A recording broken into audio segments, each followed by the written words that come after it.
Hey guys, what's up? I'm Jason from Overland Eats, and today we're gonna cook up a gnocchi with lump crab meat and asparagus tips and finish it off with a little brown butter sage sauce. All right, so the first thing we're gonna do with this delicious, easy to do dish is we're gonna go ahead and get our gnocchi cooked up for about a minute in some boiling water. In my larger skillet here, first thing I'm gonna wanna do is add about a half a stick of butter, and that's gonna cook down and make that delicious brown butter sauce. This has to turn brown before I'm ready to add ingredients, so really need to cook this butter for a couple of minutes here. I've got one shallot. I'm gonna use about half of it, and with this shallot, we just wanna make sure it's sliced and chopped really, really fine. I found this beautiful purple asparagus at the supermarket, but you can use green or whatever color you can find. I'm only gonna use about half of this.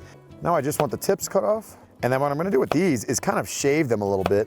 I'm gathering all my asparagus up now, and that's what's gonna take the longest to cook, so I'm gonna go ahead and put it into that butter as it browns. I'm gonna go ahead and add my shallots. So now that it looks like those things are cooking down, and I'm also gonna add some chopped sage into this dish as well. For the sage, I'm just gonna use about a half a dozen of these leaves. You can use as many as you like, but this just adds such an awesome smell to your gnocchi. I'm gonna go ahead and add my jumbo lump crab meat here. Now we're gonna go ahead and dump in our gnocchi, and we just wanna get every little piece of gnocchi coated in that brown butter sauce. Now I've just got this little knob of gorgonzola. I'm gonna go ahead and add that in just to give it a little bit more richness. All right, so there you have it, guys.